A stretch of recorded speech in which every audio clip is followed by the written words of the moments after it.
Assalamualaikum warahmatullahi wabarakatuh. Kembali lagi bersama saya Sintia Faiza, jurusan Manajemen kelas MDT 1 Universitas Muhammadiyah Riau Pekanbaru. Di sini saya akan mereview pelajaran mata kuliah saya, yaitu aplikasi komputer, mulai dari minggu ke-8 sampai dengan minggu ke-14. Semoga ini bermanfaat ya untuk kita semua. Yuk kita mulai. Baiklah, kita mulai dari minggu ke-8. Di minggu ke-8, kita mempelajari tentang rumus yang ada di dalam Microsoft Excel. Rumusnya itu banyak loh teman-teman. Yang pertama adalah sum.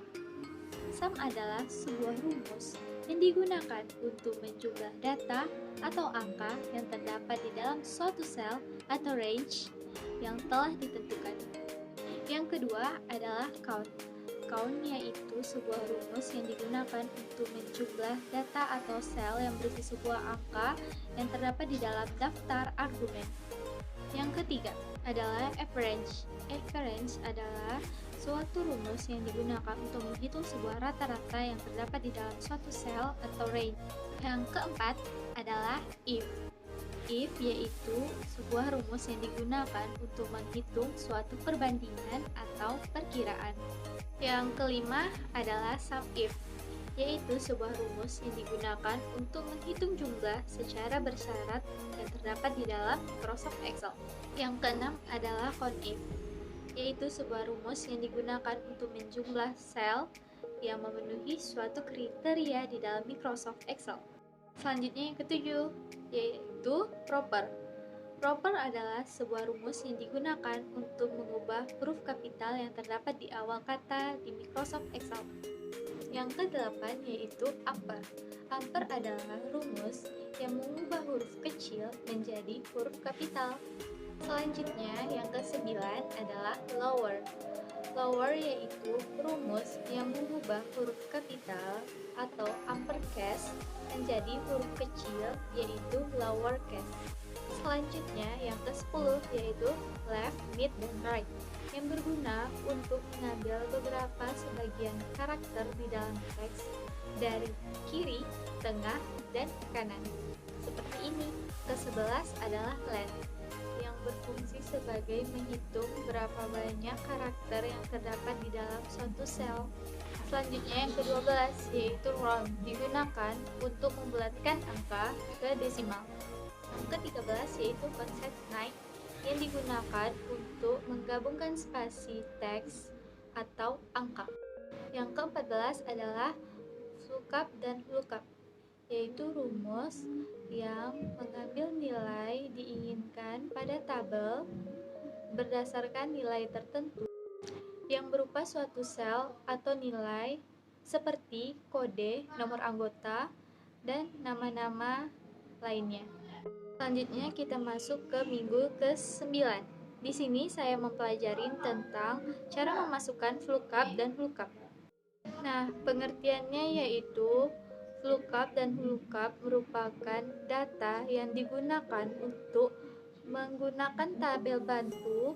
Di sini yang membedakannya adalah VLOOKUP digunakan secara vertikal sedangkan LOOKUP digunakan secara horizontal. Selanjutnya kita masuk ke minggu ke-10.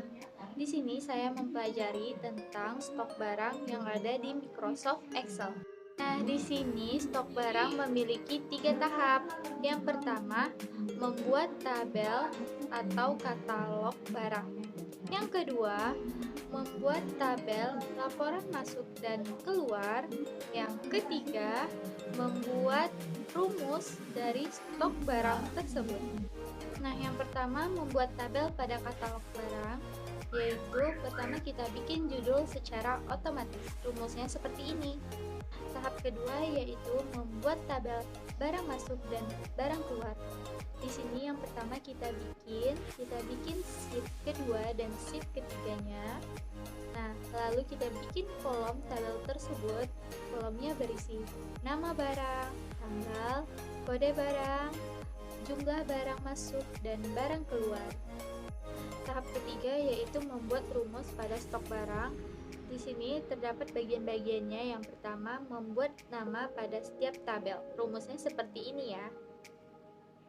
Yang kedua, menggunakan fungsi lookup. Rumusnya seperti ini. Yang ketiga, membuat rumus kolom masuk, keluar, atau jumlah akhir. Rumusnya seperti ini ya. Yang keempat yaitu membuat stok akhir. Seperti ini ya teman-teman. Selanjutnya kita masuk ke minggu ke-11. Di sini saya mempelajari tentang membuat laporan keuangan. Nah, saldo akan terisi otomatis pada kolom masuk dan kolom keluar. Apabila kolom masuk dan kolom keluarnya kosong, berarti saldonya tidak terisi ya teman-teman. Berikut adalah rumus saldo dan rumus nomornya. Rumus membuat tabel fungsi conditional formatting ada dua. Yang pertama yaitu hapus border dan tabel pada judul. Yang kedua dan yang ketiga kalian bisa melakukan seperti ini ya. Selanjutnya pada minggu ke-12 kami diminta untuk mengumpulkan tugas yang diberikan pada minggu ke-11. Minggu ke-13 kami diminta untuk membuat sebuah grafik gunanya untuk melengkapi sebuah laporan. Seperti ini grafiknya ya. Terakhir di minggu ke-14 kami diminta mengumpulkan sebuah tugas yang diberi pada minggu ke-13. Baiklah, demikian hasil review materi yang saya sampaikan. Apabila ada kesalahan saya mohon maaf. Assalamualaikum warahmatullahi wabarakatuh.